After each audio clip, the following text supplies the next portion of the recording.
Hello दोस्तों, welcome to PRT teacher classes. कैसे हो आप सभी? उम्मीद करता हूँ अच्छे होंगे, पढ़ाई कर रहे होंगे। चलिए देखिए, एक नई वैकेंसी आई हुई है, ठीक है। और ये वैकेंसी कहाँ से है? तो ये वैकेंसी आपकी छत्तीसगढ़ पुलिस सब इंस्पेक्टर की भर्ती रिक्रूटमेंट है।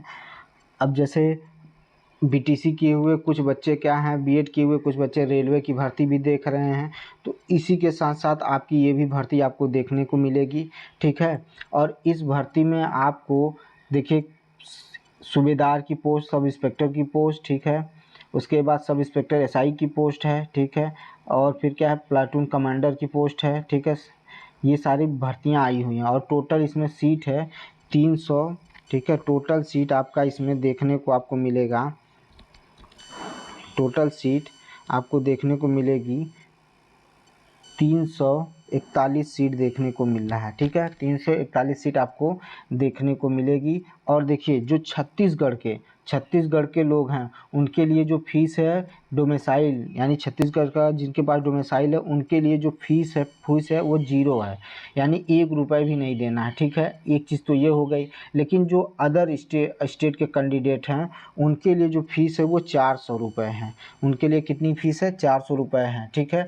और अगर मान लीजिए कहीं भी गलती होती है तो करेक्शन चार्ज जो है वो 500 रुपये है। करेक्शन चार्ज 500 रुपये। तो बात क्लियर है, जो छत्तीसगढ़ के स्टूडेंट हैं उनके लिए फ्री है, और जो वो चाहे किसी वर्ग के हों, इसमें कोई दिक्कत नहीं है, उनके लिए ज़ीरो फीस है। लेकिन जो अदर स्टेट के बच्चे हैं उनके लिए 400 फीस है। करेक्शन अगर कराना है तो 500 फीस है। पहली बात तो ये समझ लीजिए।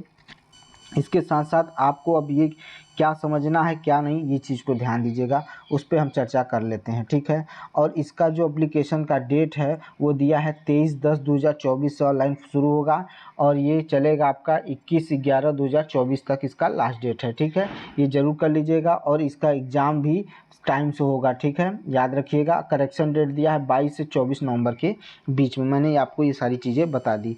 अब आपको इम्पॉर्टेंट चीज़ें ये बताता हूँ कि आपको होना क्या है। देखिए, आपका जो एग्ज़ाम है, एक चीज़ को याद रखिए, जो आपका एग्ज़ाम है वो देख लीजिए। तो यहाँ पर जो सामान्य ज्ञान का कुल प्रश्न जो होंगे वो 35 क्वेश्चन होंगे, ठीक है। 35 क्वेश्चन होंगे और कुल अंक है 105 मार्क्स, ठीक है, 105 का, ठीक है। और इसमें क्या क्या आएगा? सामान्य अध्ययन आएगा, भारत का इतिहास जो ये आप देख रहे हैं ये रहेगा आपके साथ। दूसरी चीज़ उसी के साथ साथ आपको देखने को मिलेगा, ठीक है। तो आप अगर देखेंगे तो आपको छत्तीसगढ़ का भी सामान्य ज्ञान जो क्या होगा, कुल 25 प्रश्न रहेंगे, लेकिन कुल क्रमांक रहेगा 75 अंक का। कंप्यूटर भी रहेगा जिसमें 5 प्रश्न रहेंगे 15 नंबर का। और सामान्य मानसिक योग्यता जो है वो कुल 10 प्रश्न रहेंगे, और कुल कितने अंक का? 30 अंक का, ठीक है। इसी के साथ सामान्य गणित रहेगा, 10 प्रश्न रहेंगे 30 अंक के, ठीक है। इसी तरह से आपका देख लीजिए, ये गणित का सिलेबस है, संख्याओं के बारे में दिया हुआ है। फिर सामान्य हिंदी रहेगा, 10 प्रश्न रहेंगे 30 अंक के। फिर सामान्य अंग्रेजी भी रहेगा। कुल मैंने कल ही आपको बताया था कि जैसे बैंक का कल बैंक का, बीमा का कंपनी का बताया था, एनआईसीएल का बताया था कि इंग्लिश पढ़ना मस्ट है। देखिए, इसमें भी इंग्लिश आ गया है। आप इसको देख सकते हैं कि आपके लिए इसमें भी इंग्लिश है। देख लीजिए, आपको number, gender, articles, pronoun, adjective, verb, और उसके बाद सम इम्पॉर्टेंट कंजक्शन, प्रोपोजिशन, ये सारी चीज़ें आपको पढ़नी है बेटा। आपको ये कंफर्म है कि ये सारी चीज़ें आपको पढ़नी है। तो हम जब हमें पता है कि हमें पढ़ना है तो हम करें क्यों नहीं, हम उस सारी चीज़ों को तैयार करें। मैंने कल ही कहा था कि आप इंग्लिश पर भी बराबर काम करिए, जिनका मैथ पर काम करिए। जिस सब्जेक्ट में आप कमज़ोर हैं उनको लगातार पढ़िए, तो वो आपको सुपर टेट, उसके बाद बिहार का बीपीएससी, उसके बाद आपका ये सामने आ गया ये एग्ज़ाम। फिर एनआईसीएल का जो बीमा कंपनी का 500 पोस्ट थी उस पर भी मैंने चर्चा की थी। ये सारी भर्तियां आपको देखने को मिलेगी। आपका पहला मोटिव होना चाहिए, आप ये मत सोच के बैठिए कि नहीं हमें बनना तो टीचर है, हम टीचर ही बनेंगे। नहीं, पहले आपको जो सामने मिल रहा है उस पर आप धावा बोलिए, उसको करिए, क्योंकि आपके सामने सिर्फ ये पहला है, क्योंकि कंडीशन इतनी ख़राब है कि कहीं नहीं जा सकती। तो जो भर्ती आपको मिल रही है उस भर्ती को फॉर्म भरिए, आपकी तैयारी है और नहीं है तो करिए। जिन बच्चों की तैयारी नहीं है वो करें, मेहनत करें, उनको करना पड़ेगा, क्योंकि आपके सामने यही चीज़ देखने को मिलेगी। फिर उसके बाद देखिए, ये हो गया। उसके बाद कह रहा है लिखित परीक्षा कुल 200 अंक का होगा और 2 घंटे का होगा। उसमें क्या आएगा? हिंदी आएगी, इंग्लिश रहेगा 75 मार्क्स का। फिर सामान्य ज्ञान आ गया। फिर स्वतंत्रता के पश्चात जो भारत की स्थिति वो दिखाया गया है। फिर एप्टीट्यूड टेस्ट होंगे, कोडिंग डिकोडिंग आप रीजनिंग पढ़ ही रहे हैं सारी चीज़ें, ठीक है। सामान्य ज्ञान करंट अफेयर आप पढ़ ही रहे हैं, भारतीय राजनीति अर्थशास्त्र आप पढ़ ही रहे हैं।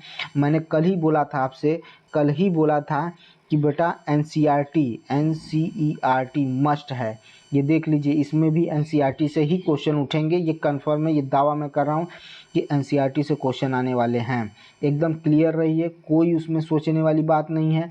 आप देख लीजिए यहाँ पर आपको फिजिक्स भी मिलेगा, और मैंने आपको अभी देख लीजिएगा कि मैंने जो आपको रेलवे की तैयारी में जो भी पढ़ा रहा हूँ, एटम्स के बारे में मैंने पढ़ाया ही, ठीक है, न्यूक्लियस के बारे में भी पढ़ा रहा हूँ, ठीक है, इलेक्ट्रॉनिक्स, ये सारी चीज़ें मैं पढ़ाऊँगा ही, ठीक है। उसके बाद देखिए स्ट्रक्चर ऑफ एटम और मॉलिक्यूल मैंने पढ़ा ही दिया था, जिसमें रदरफोर्ड, नील्स और जे थॉमसन की बात हुई थी, ठीक है, उसके बारे में पढ़ाया था। फिर उसके बाद देखिए आप यहाँ पर आप देखेंगे कि आपने BPSC अगर दिया होगा तो उसमें वेन डायग्राम, पहेली, डाटा, ये सारी चीज़ें आप पढ़ रहे हैं, सारी चीज़ों को आप जान रहे हैं।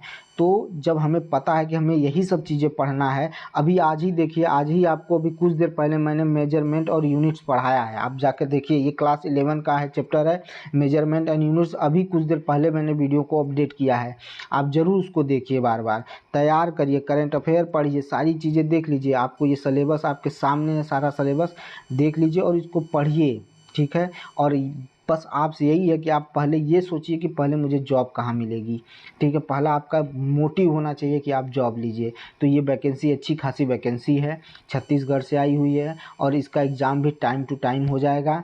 अब आपके सामने रेलवे है, रेलवे की तैयारी कर रहे हैं, प्लस इसके साथ इसकी भी तैयारी कर लीजिए। अगर आप इसकी तैयारी करते हैं तो समझ लीजिए सुपर टेट आपके लिए कुछ नहीं है। लेकिन अगर आप सोचते हैं कि हम जब टीचर की भर्ती आएगी तभी जॉब करेंगे, तो ये मान के चलिए तब आप गलत दिशा में हैं। आप इस समय उस सिचुएशन में हैं कि कहीं से भी जॉब मिले, पहले जॉब लीजिए। तो जिन जिन बच्चों का इस मानक में, यानी जो ये भर्ती आई है, इसका मानक अगर पूर्ण होता है तो वो ज़रूर अवश्य भर्ती को देखें, अवश्य ही फार्म भरें, और आप फॉर्म भरिए और इसकी तैयारी करिए। आपकी तैयारी है, आप जो जो पढ़ रहे हैं वो आपकी तैयारी है, कुछ और चीज़ें हैं थोड़ी, उनको ऐड कर लीजिएगा। जैसे कंप्यूटर के बारे में जानकारी लेना है, कंप्यूटर के बारे में पढ़ना, एक्स्ट्रा पढ़ लीजिए। लेकिन आपको ये भी पता है कि रेलवे में भी कंप्यूटर से क्वेश्चन आएंगे, तो इसमें भी आएंगे, तो आप उसको पढ़ के रखिए। और एक चीज़ याद रखिएगा, प्लीज़ आपसे रिक्वेस्ट है कि NCERT ज़रूर पढ़िएगा, और साथ में लूसेंट भी ज़रूर पढ़िएगा। ये दो चीज़ें आपके लिए इम्पॉर्टेंट है। और ये रही आपकी भर्ती, मैंने इसके बारे में आपको डिटेल जानकारी दे दी है, और ये ऑनलाइन फॉर्म भरना शुरू हो चुका है, ठीक है। जिन जो बच्चे इस फॉर्म के मानक को पूरा कर रहे हैं, वो फॉर्म ज़रूर भरें और एग्ज़ाम दें। और पहली प्रायोरिटी रखें कि कहीं भी सरकारी नौकरी मिले पहले ले लें, उसके बाद जब आपकी टीचर की भर्ती आएगी तब आप टीचर का एग्ज़ाम दीजिएगा। और जब आपको लगे कि नहीं हम टीचर ही बनना है, तो उसको छोड़कर आप टीचर बन सकते हैं, लेकिन जो सामने है पहले उसको देखिएगा। यही मेरा मोटिव था, यही आपको समझाना था। ये भर्ती आई है, प्लीज़ इस फॉर्म को भरिएगा। मिलते हैं नेक्स्ट वीडियो। अगर मेरा वीडियो आपको अच्छा लगता है तो लाइक करिए, शेयर करिए और सब्सक्राइब करिए मेरे चैनल को, और कमेंट ज़रूर करिएगा, ठीक है। मेरे जो भी जानकारी अगर आपको अच्छी लगती है या कोई कमी है तो कमेंट ज़रूर करिएगा। मिलते हैं नेक्स्ट वीडियो में। बहुत बहुत धन्यवाद।